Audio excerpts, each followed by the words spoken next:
28:17. It says, "Your heart was lifted up because of your beauty. You corrupted your wisdom by reason of your splendor. I cast you to the ground. I put you before kings that they may see you." I want to walk through just an illustration of what could have happened. We're putting all these things together, and we're trying to build a scenario of what could have happened in eternity past among the angelic realm. First question is, you think he had any help? Yeah. It says, your heart was lifted up because of your beauty. Do you think he had any help? Oh, people were telling him, or the other angels were telling him how beautiful he was? Maybe. And so and some of you have seen this illustration before, but I think it helps us understand what's going on. I need somebody to play God. He's got a good voice. Yeah, I was going to say, Bill with his voice. Come on, Daryl. All right, Daryl, you're not being a willing. Do you want to do it, Craig? You want to do it? No? All right. What do you need me to do? Stand right here. Holly, you Do I help you lift that? What, Holly wants to be God? God didn't create a speaker, he can't. Okay. No, stand right on top of it. No, it's not. Okay. Craig is God, and you're the angelic realm. All right? I'm Lucifer. I'm good. I'm good at this point. Everything's going good. All right?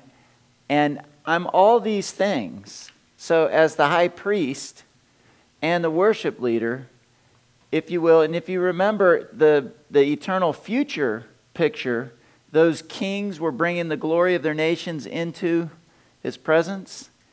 And in this passage it says, in verse 18, it says, "By the multitude of your iniquities, in the unrighteousness of your trade, you profaned your sanctuaries." How do you profane a sanctuary? What's a sanctuary for? Worship. How do you profane a sanctuary? Corrupted in some way. Maybe steal some of the worship. Not worship the right thing. Or not worship the right thing, or idolatry. Okay? And if there's a... Sing songs for yourself, for your own glory. Okay. All right, yeah. If these are angelic groups or sanctuaries, and Lucifer is the go-between, and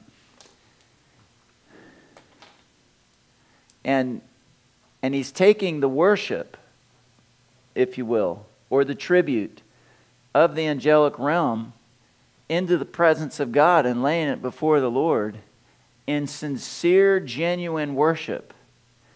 And he's also taken the power and the authority and the truth of God into the angelic realm that possibly Lucifer has set up as the viceroy or the prime minister. And God has given him freedom. Let's just say he has.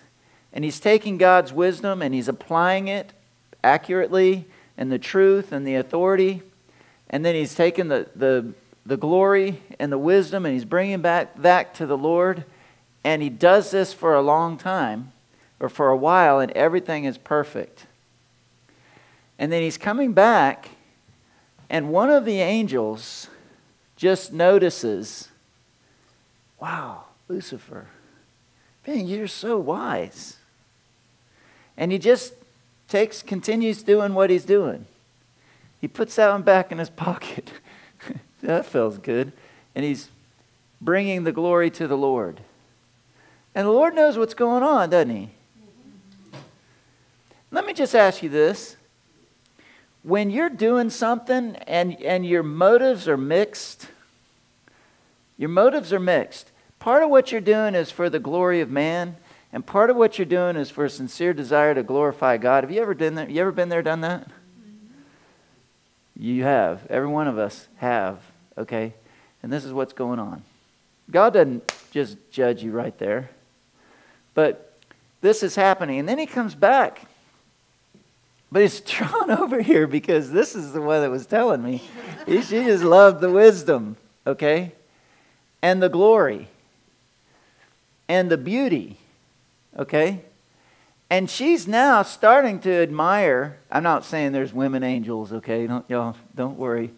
But this angel is now starting to admire me, okay? And I'm bringing part of the glory back to the Lord. Not only am I drawn to this, but I'm relishing in it. And this angel is seeing this go on. And this angel says, because it's John Hallberg, it's going to be right. No, he doesn't talk to me. He's like, what are you doing? Lucifer is a creature. He's awesome. He's phenomenal. But a division begins in eternity among the angelic realm. And some of the angels are drawn to this, this creature because God is rubbing off on them. They love God. And what they're seeing is godly. And I've experienced this as a pastor. Joel has probably experienced this as a worship leader. And every single human that's ever had any position of authority has experienced this to some degree. Because people want a share of that glory. They want a share of that authority. They want it, and it oftentimes it starts out sincere. It starts out sincere, but it becomes misplaced. Have you ever known of a politician that started out good and ended up requiring the power, or ended up as an extortionist? Or someone that started out as a policeman and on their squad car it says to serve and protect. That's why they have the authority, is to serve. And they began to use that. It says in the King James Version, it says, by the multitude of iniquities in the merchandising of your trade. What happens when you start merchandising your trade? Selling yourself out. That's right. That's right. And there are 2/3 of the angels that say, this is wrong. This is completely wrong. And there's a rebellion starting. And Lucifer is fueling it now. He's requiring the favor. Why would God let that happen? Because it does happen. Why? But why is he going to allow that to happen? Why didn't he just stop it right when he saw it? Lucifer comes back and God says, hey, you saw it happen, Lucifer. I saw that. You saw that. I saw your heart. She's given you glory that's really not yours. You're simply a reflection of me. And he sat down and he had a nice conversation with him and said, look, Lucifer. It's all for his plan for the future. Okay. We had to let it happen so that the future. Okay, all right. Well, we can say, well, God has a plan. He's got to work out his plan. But I want to get a little more personal. Why would the Lord allow this to happen? Every single angel is a creation, a personal creation of God's hand. And every single angel is responsible or accountable for their choice. Is faithfulness to God does God place a high premium on faithfulness? Absolutely. We know that through the scriptures. We're rewarded for faithfulness. We're rewarded. We are given a crown. There are people specifically given a crown if they lose their head because they were faithful to the testimony of Jesus Christ. Revelation chapter 20, verse 4. God puts a very high premium on faithfulness. Faithfulness when He's not around. Faithfulness when He doesn't mix things up. God doesn't step in and say, look, Missy, that is wrong. And we're going to correct that right here. There will be no more of this ever in all eternity. He doesn't do that. He allows it. It's personal to God who is faithful and who's not faithful. And apparently 1/3 of the angels were not faithful, and 2/3 were. So is it safe to say that God had to let it play out for each angel to make his choice? Why did he let it? You could say God had to, but I'd say God allowed it. He allowed the deception to take hold. He allowed it to play out. He didn't Now, I don't have any biblical proof of this, saying he didn't intervene. He may have.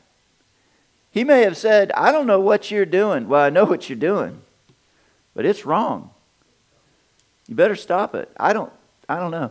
But there's no biblical revelation about God redeeming the angels or offering them redemption, offering them a chance to repent, to change. It's just not there. We could speculate all day long.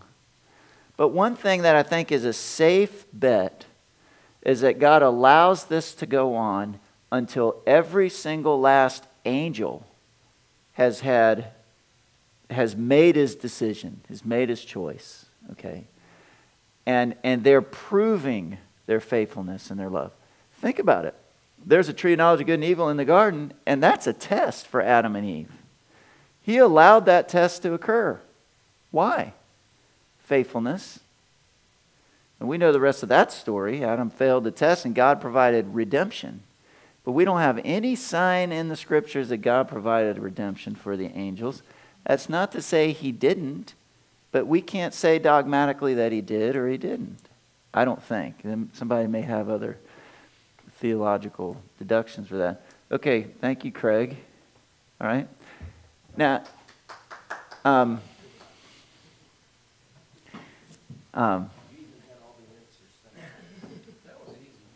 was easy. Okay. Okay. Yeah. The reason why God, and this is what we talked about in youth, the reason why God may not have offered redemption to the angels is because where we walk by faith, they walked by sight. There's no further revelation that the angels could have had in order to bring them to a point of salvation. Do you get what he's saying? There's no further revelation that the angels could have had to bring them to that point of salvation. They had all the revelation that they needed, and they could relate to God by sight, empirically. And we relate to God by faith. I think that, I've never heard that. I think that's an excellent explanation for why there might not have been a chance for redemption among the angelic realm. It's a good explanation. And the youth are discussing these things. They're working through these things too. And believe me, whenever you get in a conversation, people like to talk about Satan. This is Satanology is what it is. It's the doctrine of Satan. It's trying to understand that. It's in the Bible. And so we should know our enemy. And it's really an interesting doctrine. It's an interesting study. Now, what? I was going to say there's a whole show about it now on TV. Always a deception. There's always a counterfeit. Be careful when you watch that kind of stuff, because anything that is going to be promoted on the airways about Satan is going to be all kinds of mixture of evil, distortion of the truth. This is the truth. You study Ezekiel 28. It's a truth about the pre-fallen state of Lucifer and his fall and why he fell and went to his head. I'll tell you a story about a televangelist out in Texas. I was selling Kirby's in Dallas, Texas, in North Dallas. And I was in Blue Ridge, Texas. And this particular televangelist is from Blue Ridge, Texas. And I was selling a Kirby to this farmer, his wife. And the farmer walks in, and we start talking and kind of hit it off. He's a good old boy. And he says, yeah, and because I brought it up because I knew the guy was from that area. And now when we're talking, he's in prison. This guy went to jail for corruption. And he goes, yeah, he was I'm not going to say his name, but he was my cousin. My first cousin. We grew up together here. And he was a good guy. This is a farmer. And I believe in the farmer. He just got off the tractor. You believe a man just got off his tractor, okay? And he said he was a good guy. And when he started out, this man was born again. I was talking to him. He said when he started out, he was on fire for the Lord. He was a great pastor, a great preacher. And then he moved to Dallas. And this is a little town north of Dallas. He moved to Dallas. And I drove by, and you could see the man's big church, and it's got the big satellite dishes, and he was on TV, and he'd send you a handkerchief, and you'd touch it, and he'd pray over it, and you'd send him $50, and you'd get all your everything. It was bad. It was bad. And so he said, yeah, he went to Dallas, and all of a sudden he's buying sailboats and big cars and houses, and we're all scratching our heads saying, man, what's going on with him? Well, what happened? Did he not corrupt his wisdom by reason of his splendor? And did not people start to admire him, and he wasn't bringing the glory or giving the glory to the Lord? Did not he understand that when he ministered from the Word of God, and there was power, and there was authority, and there was wisdom, and there was a certain amount of glory in that, didn't he realize this was from the Lord? But he began to think it was from him. You know what's really interesting is in Romans 11 it says the gift and the calling are irrevocable. And how many people have you seen gifted in a particular area of ministry, and yet they disqualify themselves morally, but they continue in the gifting? And people keep giving them, they keep buttressing them and giving them glory. How many worship pastors, worship leaders has this happened to? You know, it's just across the board. But it's not just in the church. Listen, it's in every single adulterated position of authority. Whether it's a business or whether it's a father in a family. Whether, or sports figures. Yeah, your sports figures. No matter how many crimes they commit, we keep them playing ball. Yeah. And there are good sports figures, aren't they? And there are corrupt sports figures. I don't think, they didn't all start out corrupt. But once they got a taste of that glory and the power, they didn't have the capacity to deal with it. Let's turn to Isaiah chapter 14. Isaiah 14.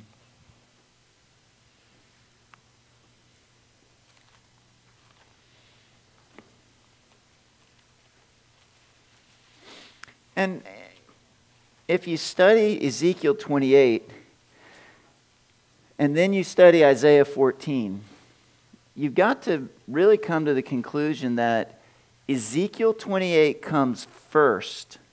Isaiah 14 comes second. Okay?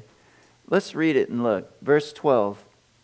How you have fallen from heaven, O star of the morning, son of the dawn.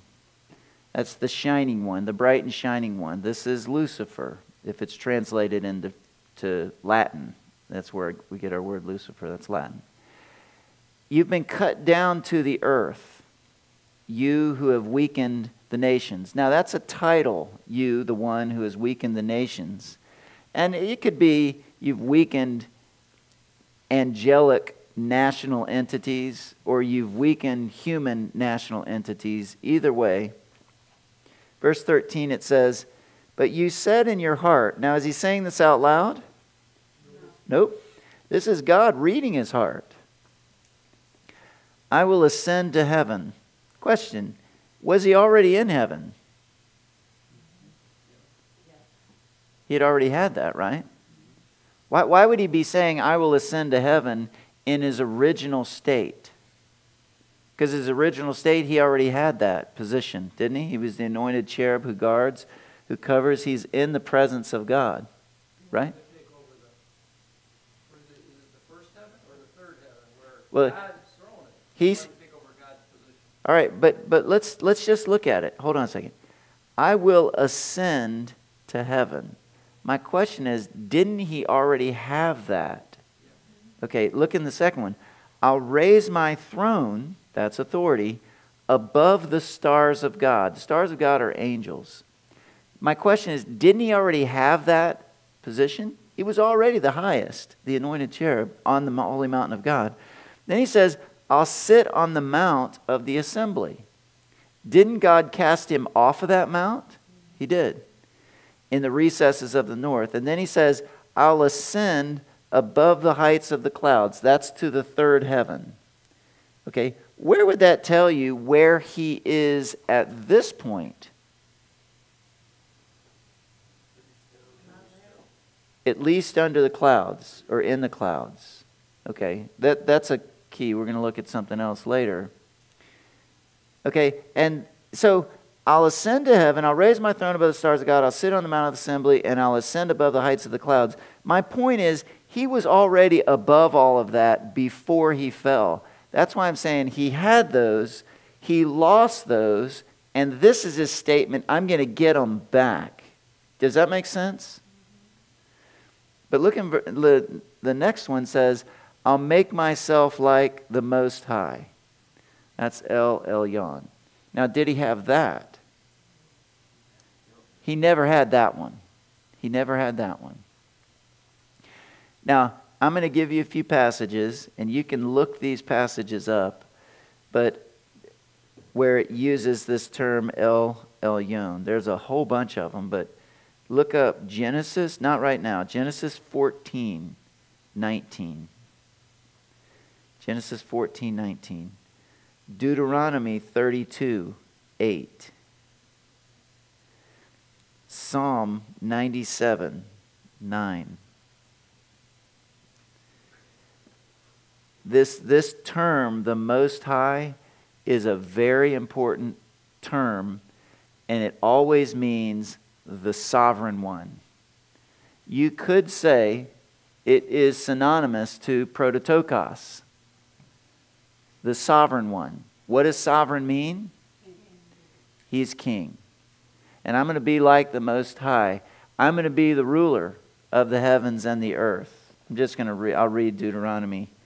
Genesis 14. We'll do that one. Genesis 14. This is when Abram delivers Lot, and the king of Sodom wants to reward Abram. And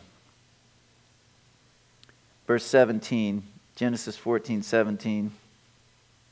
No, we'll start in verse 17.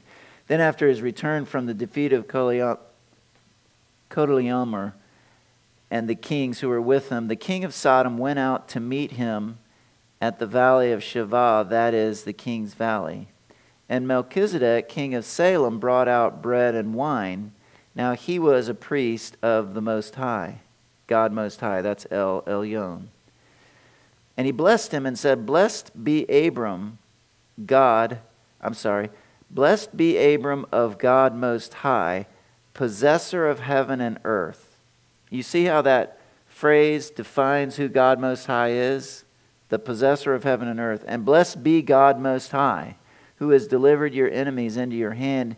And he, that is Abram, gave him 1/10 of all. And the king of Sodom said to Abram, Give the people to me and take the goods for yourself. And Abram said to the king of Sodom, I've sworn to the Lord God Most High, possessor of heaven and earth, that I will not take a thread or a sandal thong or anything that is yours, lest you should say I've made Abram rich. This is a good example of a passage that identifies what this title means. God is the Most High because He's the sovereign. He's the creator. He made everything. And remember, He made all things are made by Him and for Him. And Lucifer has rebelled. God has removed him from his position of authority, and God has judged him, and He's saying, these 5 I wills, I'm getting it back. I'm getting it back. Have you ever seen somebody who's lost their position of authority and has said in retaliation, out of bitterness, anger, resentment, whatever, pride or arrogance, I'm getting it back. I'm starting my own company. We're going to set up shop right across the street. I'm getting it back. And this is what's happened. If we get this, we really get the reason for every single corruption of power in the history of mankind. It follows this rule. And it happened in the garden. Any questions at this point?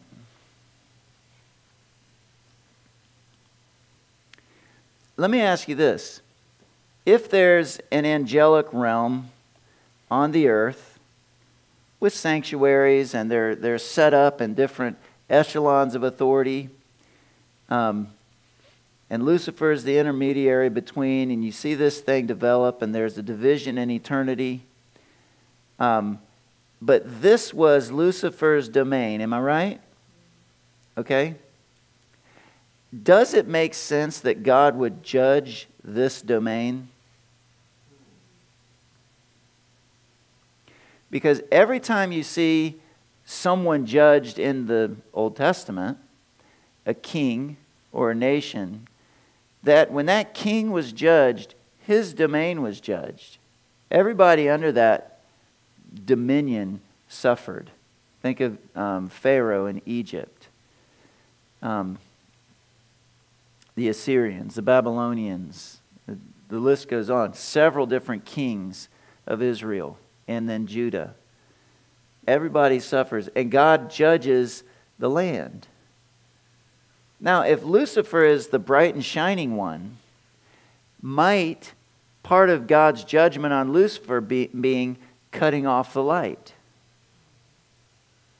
I'm casting you as profane away from me. You no longer have access to me, okay? But I'm cutting off the light. Maybe cutting off the light to that entire creation. Maybe, remember how we said that the new heavens and the new earth, the new Jerusalem's coming down out of heaven, and this is how it could have been in eternity past? Well, maybe if it was close in eternity past, this is speculation, but maybe God said, see ya, I'm going to the third heaven. Light years and light years away. And then the earth just sitting there in darkness, shrouded in darkness. Now, if God's going to judge that domain, and if it is a terrestrial domain, maybe or might God flood the earth? He did it in Noah, right? I mean, Noah's time. And so when you get to Genesis chapter 1 and you see a description in verse 2, a description of the earth, and it's shrouded in darkness and it's flooded, does that make sense? And it's described, turn to Genesis chapter 1. But the spirits, right? They're all spirit beings, so why would it matter if the earth is flooded? Okay, that's a good question. Here's a couple more questions. That's a good question. How long did this deception take place? From the moment Lucifer begins to get glory within the angelic realm. There's no time. We're going to assume there's no time. But there is a spatial reality. How long do you think this took place? You think it all happened overnight? No. I want it to matter. Just listen. How long do you think it could have taken? You've got millions of angels. We don't know how many angels there are. But for, like you said, each one to make a decision. Thousands of years. And there's no time. Maybe eons. We don't know, do we? And you said it doesn't matter. It could have taken forever. It could have taken for a long, long time. Or it could have taken a short time. But most likely, if we're dealing with real intelligent beings, and God is allowing this to take place, and He's here and He's watching, most likely, it probably took a long time. And then when it was done, when He said, that's enough, and in Ezekiel 28:15 and following, He shut it down. He cut Lucifer off. He cast him as profane, away. He put them down before kings. And that term before kings, it doesn't always mean human kings. You can check Daniel chapter 10. The same word, the same Hebrew word, Melachim, is talking about angelic majesties. Rulers over Persia and Greece. Okay? Could have very simply been Lucifer is cast down to the ground in front of all these angelic majesties. And then God judges the domain. Now, the reason I ask how long is because if they had taken up residence and if this was their domain, and you've got Eden, the garden of God, and that's his headquarters, if you will, on the earth, then would the angels be vested here in some way? Possibly, if it says they have sanctuaries, possibly with structures on the earth, like cities. Now you think, man, what planet is this guy on? I can't imagine angels having structures or cities. If Lucifer had all these stones from the earth and all this physical interaction with the earth, why not? Okay. They would have to mine them. Somebody dug a hole. So You know- the angels were with them, and then to the other 2/3. I'm not saying somebody had to mine those stones. God could have said topaz, when he's making Lucifer. And he made Lucifer before he made the earth, remember? Okay. But, Angels still interact with the earth today. okay, angels are tied to this earth geographically. There's a lot of other passages dealing with that. And my question, the question is, well, why would it matter if he judged the earth? They're just angels. They can float in space. Do they want to just float in space? What about those demons who are cast out of the demoniacs? Do they just want to float? What do they want? They want to enter into somewhere else. They need a host. They want a host. They don't want to go into the abyss, do they? Because they know that's the bottomless pit. Joel? Going back, and this is me, I guess, is speculation, but one thing I consider and I've heard of is you're talking about is there extraterrestrials? You believe no, based on what you said earlier, which I actually believe 100%. But really, I think that's always mistaken for it actually being occurrences of demonic forces that manifest themselves in ways that, us humans say, oh, it's extraterrestrial, it's not from outer space. But it can actually just be a demonic force that it's... Yeah. That's Yeah. one of my thoughts on that. Yeah. I've heard that, and it's tied to you're speaking of dominions, it's always tied to a place. Well, that's why you say, well, why is it always out in Arizona or these particular pockets where you're seeing this? And it could just be that there's a particular stronghold in a particular place. Yeah, it could be. It could be. When he said, I'll raise myself up above the clouds, I'm thinking there's a sphere of limitation where the angelic realm is in what we would call the first heaven, the atmosphere, okay, our atmosphere. The reason is because in day 2, in the Genesis account of creation, in day 2, when God separates the waters, that's the only day where it doesn't say, and it was good. You can read it and check it out. That's a glaring omission as far as I'm concerned. Moses didn't just forget, okay, when he's writing that. Day 2 is the only one where it doesn't say, and it was good. It was evening in the first day. I'm sorry, you can read it. You can see that. And so there was something in this, under the clouds, in this atmosphere that Lucifer wanted above that wasn't proclaimed or announced that it was good. Does that make sense? It says it was so, instead of good, this time it just says, after he says he separated Yeah. the waters below the expanse and the waters which were above the expanse. And it was so. yeah. So good. Yeah. And I always wondered why.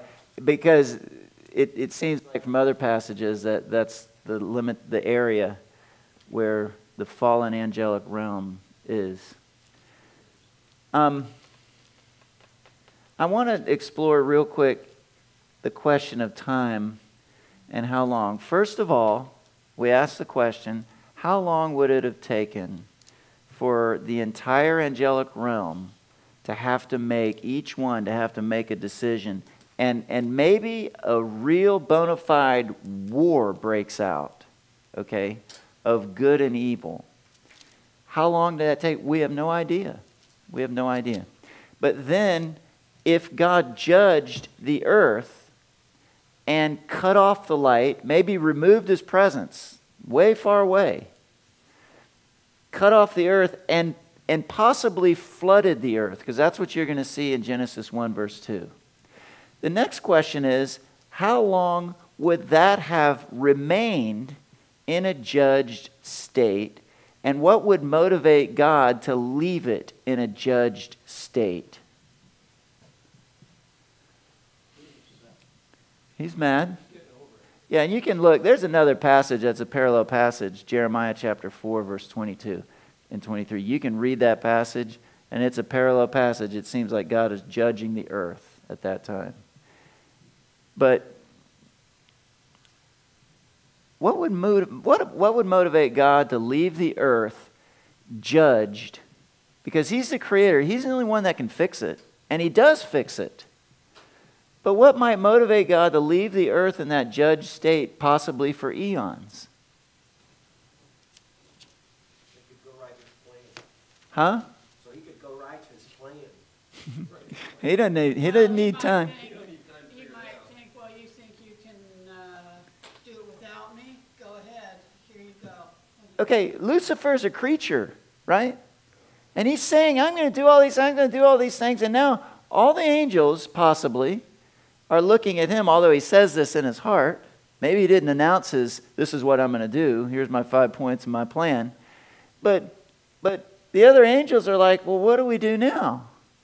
And who are the fallen angels going to look to? Lucifer. And they're like, huh? They can't see. If they could see him, if they could see him, they're looking at him, they're thinking, what do we do now? What's he going to say? Shut up! He can't do anything. He's a creature. He's impotent. What happened to his glory? It's gone. Because his glory was simply a reflection, man. You take a diamond ring and it gets its brilliance from the light. And the light is gone. He's nothing. They're like, geez, a lot of help you are. And is that not a judgment on the 1/3 that fell with him also? In fact, when humans are judged in the millennial kingdom, they're cast into the what? No. The outer darkness. Exclusion. They're cast in the outer darkness. Now the good angels would be in heaven, if you will, in the third heaven with the Lord. And so the time element in this, and here's where you get into the science aspect of it. You're going through the biblical revelation, and we're just working through angelology is really what we're doing, aren't we? And you work through the angelology, and I start looking at seeing this stuff when I was teaching a course on angelology in Russia. And I'm working through this, and this is just, it all fits with the chronology of what could have happened on the earth. That the earth could have been created with a perfect creation, including animals, okay, what we would call dinosaurs, and on the earth, living for how long? Under a perfect visible and invisible realm? We don't know. I don't know. We don't know. The scientists could put as many numbers as they want there. Because however long it took for Lucifer, and that first he functioned good, right, for a time, and then he began to receive the glory, and how long did that take? We have no idea. This could have been eons. And then God judged right there, and when God judged, then how long the earth sat in this state of darkness, we're going to see it in Genesis 1. We have no idea, because time didn't start until verse 3.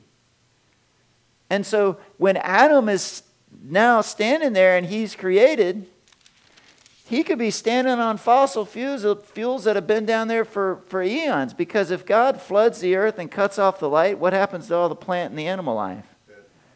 And there's an ice age. How long did that? I don't know. Scientists can put whatever number they want. It doesn't say. But it fits the chronology if you study the Bible. And if you were to go to somebody and say, well, when did it all begin? They said it all began in Genesis 1. Well, no, I'm sorry. There was other things that went on that are not recorded in Genesis 1. You've got to study those things. You go to John and Colossians and Ezekiel and Job and all these other passages. You see, oh, wow, all this happened. By the time Adam and Eve show up on the scene, there's a full-scale angelic war occurring, and they're just thrust into the mix as the new theocratic administrator. So turn to Genesis 1. Genesis 1. Verse 1. In the beginning God created the heavens and the earth. Now y'all, listen. That's a title right there. It's a title in the Hebrew. Like you're about to write about this subject, and you've just told everybody what you're going to write on. It's a title. Verse 2 is a description. And the earth was formless and void, and darkness was over the surface of the deep, and the Spirit of God was moving over the surface of the waters. You do see some activity here, don't you? The Spirit of God moving over the surface of the waters. But you have a description, and there's darkness, and there's water. Right? Yes? No? Maybe? Yes. Okay. All right. All right.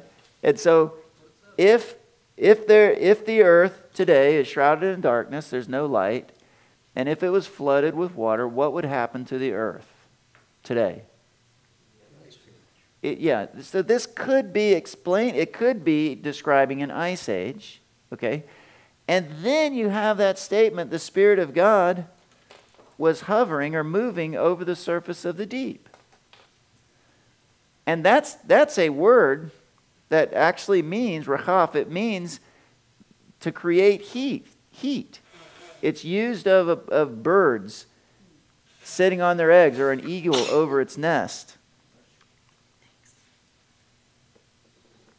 Why would the Spirit of God be moving over the surface of the deep? Warming it up. You're close, huh? Warming it up. Warming it up. Thaw it out. Makes sense.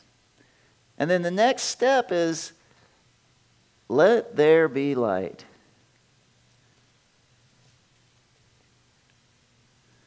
Now, is that the sunlight? No. Say no, thank you. It's not the sunlight. That didn't come till day 4. What light would that be? That's God's light. Can God light the earth? He does it in Revelation, right? Now, what are you're Lucifer and you're the fallen. Now, Lucifer's quiet, I bet. He's like, nothing has happened for eons. He's sitting in the outer darkness. It's a condemnation. It's a judgment. And all the fallen angels. And all the fallen angels are like, and Lucifer's, shut up. You could see this happening. I think I could really speculate. You could have a cartoon, a movie about this. But the other angels, everybody's wide-eyed. Does anybody know what's going on necessarily except the Lord? No. The Lord is. And He's restoring this wrecked and ruined place. It's interesting, this statement, look at it, verse 2, the earth was formless and void. That's the Hebrew statement, tohu voa bohu. The voa means and. Tohu bohu. It's very similar to our term topsy-turvy. And I want you to write down Isaiah 34:11, Isaiah 45:18, Isaiah 34:11, and Isaiah 45:18, and Jeremiah 4, verse 23. There's 3 places where this term is used. And guess what? The context in every single one is judgment. Judgment. And a good exegete, a good commentary will tell you this is describing a judgment. And many good exegetes, a lot of them don't do this, but many of them say this is describing a judgment, and the only judgment we can think of happening was in response to the Luciferian rebellion in eternity past. Period. And I will say this. Unfortunately, there is it's not a theology. The young Earth creationist science, young Earth creation science, really does not like this view. They don't like this view. And one reason is, I can really understand it, they are very, very vested in proving and demonstrating that the earth is a young earth. I don't have to be vested like that, because as I walk through the chronology, I can see, well, the earth could be billions of years old. It could be 100 years older than what it was here. Okay, all of this could happen in 100 years. We're dealing with eternity. But if you believe what we're walking through, okay, you will see some highly antagonistic literature saying that no, this didn't happen. And my question is, okay, I get that, that's fine. They say everything started in Genesis 1:1, everything. And I would say angels and everything, yes, everything. So then where did the fall of Lucifer come in? And I asked, I don't even tell you who I asked, but this person knew more than anybody else, okay, at Dallas Seminary. And he said, well, I guess it would have to be between day 1 and day 4. I'm like, okay. That means the creation and the fall of Lucifer. And he would say, well, it's in eternity, so it's outside of time, so it's all happening at the same time, but between day 1 and day 4. I'm like, that doesn't make sense as to what has really happened in Ezekiel. I'm not trying to make this say anything. This passage in chapter 2 describes a judgment. It describes a judgment. And then you see the Spirit of God moving over the surface of the deep. You see the beginning of a restoration, but nothing has really started yet. Time has not started. And the creation account is 6 literal 24-hour days. 6 literal 24-hour days. Plus, when I talk to those people, they don't have an answer for, when were the angels created, and when did they fall, and where did evil originate. They have to say Lucifer, but the chronology of it, they really get discombobulated. They got to keep it all then. And then I'll ask them, well, when did the Ice Age occur? And what about the continental drift? And what about the dinosaurs? When did they live? When did they die? And what happened? And they've got to have the dinosaurs in the same creation as Adam and Eve in the garden.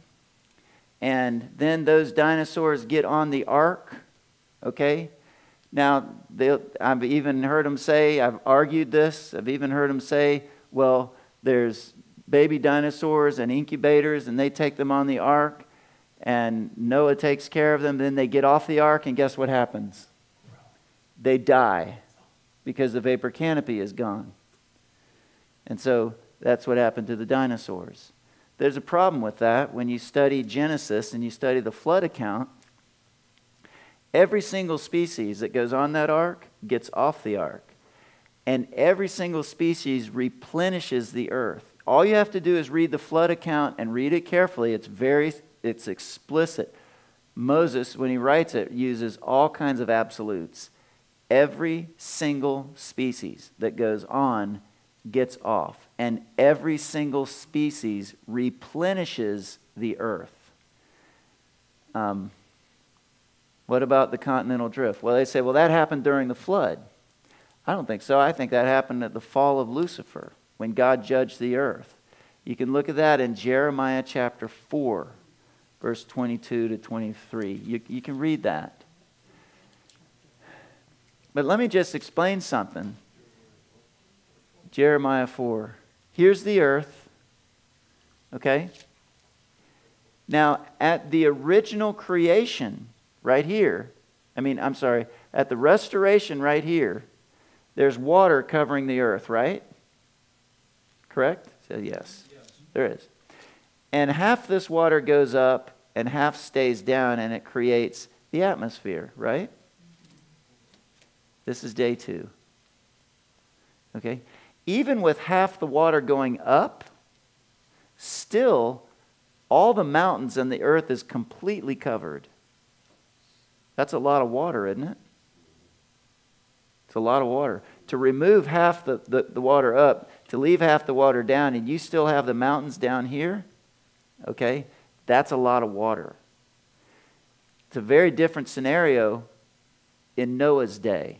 In Noah's day, you've got the earth, and God floods the earth, and it's a very thin layer of water. How much water is it? It's 45 feet above the highest mountain. Okay, that's a thin layer of water. Because when you have, now we're talking about the continental drift. All right, you've got a whole continent. Let's say Africa and South America. Remember, have you seen the Pananglia, where it's all, the continent is all together? And then they move apart, right? This is during the flood. They move apart in a period of how many days? Is it 150 days altogether? It's a specific period of days. You can count. You can study it. You can read it. And I'm not sure. Let's say it's 150 days. Okay? And they move apart. You know, South America and Africa are 1,500 miles apart. And you've got a thin layer of water. Hold on. You've got a thin layer of water here covering the earth. And all the fish and the sea life, they survive this flood. Right? They're not on the ark. They survive the flood. The ark survives the flood, right?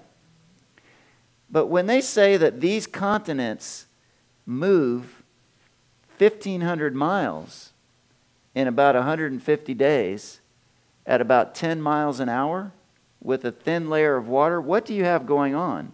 Big wave. You know, a tsunami is caused by just a slight slip in the earth's crust. It's an earthquake under the ground, okay? And it moves and it causes a tsunami. A tsunami could be a tidal wave moving at 500 miles an hour. Amazing. But you've got the entire continent's going like this. Okay? Listen, it ain't happening with an ark.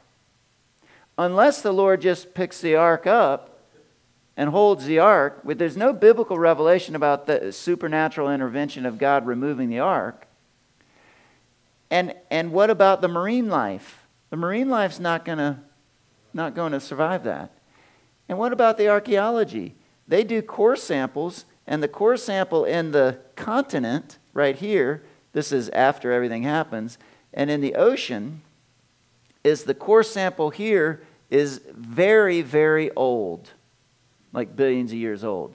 The core sample here, where everything moved and was disturbed, is very recent. in geological history. What does that tell you? This didn't happen over eons and like the scientists say, the godless scientists say, well, continental drift, that just happened, it's a drift. It just happened over billions of years. No. It happened all at once. So the creation scientists say, yeah, it happened all at once. It happened during the flood. No, because the Genesis account does not allow for that. And what are we sticking with? The biblical account. What does the Bible say? When science matches, great. If it doesn't, it's just catching up. The science, as far as the age of the earth, happens to match this scenario. As far as the ice age, as far as the extinction of the dinosaurs, as far as the continental drift, and as far as Genesis 1 verse 2. It just happens to fit. It fits. And it answers questions, lots of questions. The biggest questions that Christians have, and most Christians are just afraid to ask. And when you say this, and I'm sorry, because the Creation Science Institute has done phenomenal work in the area of evolution, disproving evolution and showing intelligent design. Just phenomenal work. Incredible, wonderful scientific research on that. But when they go into the mode of trying to prove that the earth is a young earth, that's when you start to see science with an agenda. Whenever you see science or theology or anything with an agenda, it starts getting deductive and then saying, well, we're going to prove this and we're going to gather data that proves this. Instead of gathering data to see what the data says. Dennis? Just think of this. I know the scenario that you're talking about where the earth was judged. So the earth was judged in such a way that it split the continents quickly, therefore everything would have died, even sea life and whatever. Right. Go ahead and read. Let's read that real quick. Turn to Jeremiah 4.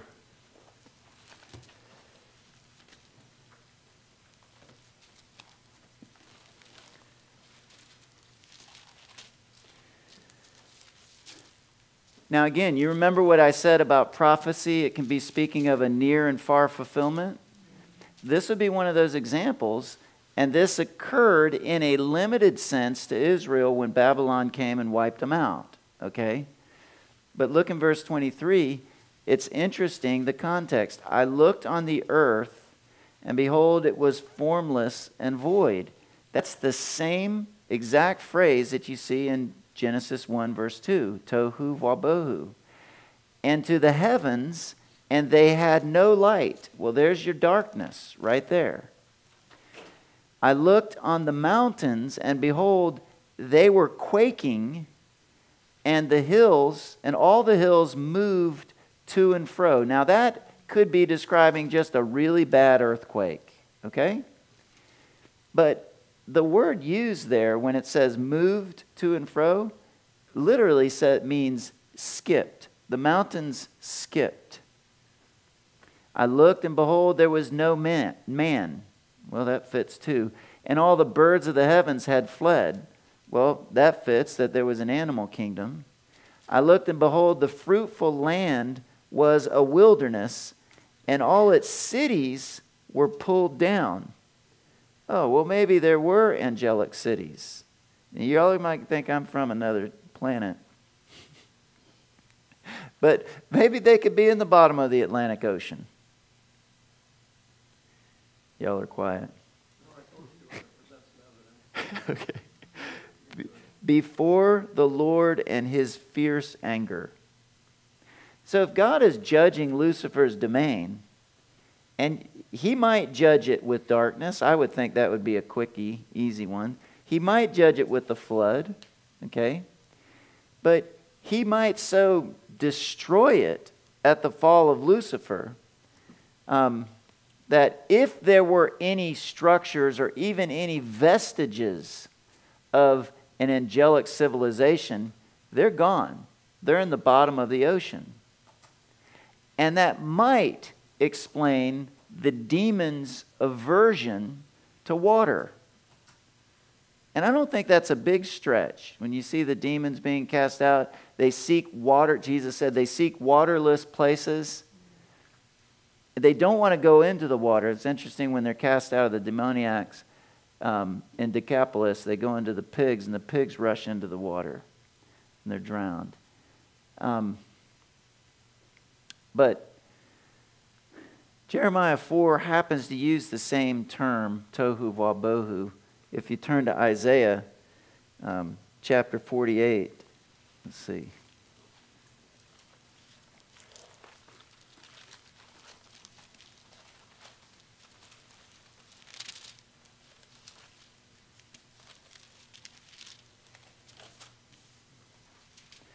Not 48.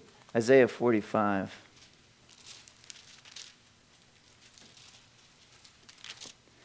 Verse 18. Isaiah 45:18. It says, "For thus says the Lord who created the heavens. He is the God who formed the earth and made it." So the context is creation here. "And he established it and did not create it tohu." Okay? But formed it to be inhabited.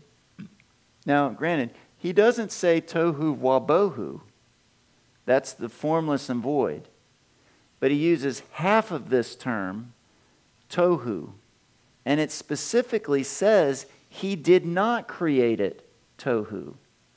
But then you get to Genesis 1 verse 2 and it says it is. It's being described as tohu and bohu, tohu wabohu. And I don't think the Bible contradicts itself. And you see, good commentators will say, well, this, here, I'll read the commentary in the Schofield Reference Bible. This suggests the divine judgment interpretation of Genesis 1, 1-2. This interpretation views the earth as having been created perfect after an indefinite period of time, possibly in connection with Satan's sin of rebellion against the Most High. Judgment fell upon the earth, and it became empty or waste, as some translate bohu. Another indefinite interval elapsed, after which the Spirit of God was moving over the surface of the water in a recreation of the earth, okay, or restoration of the earth. That's C.I. Schofield, a good exegete. So you get to Genesis 1. Does it make sense that the Lord might be restoring this earth? Okay? He's going to create another intelligent being. And he's going to put him in Eden. And he's going to make him the theocratic administrator, like a viceroy. We'll take another break, and we'll come back, and we'll walk through that. And then we're still on time. So let's go ahead and take another break.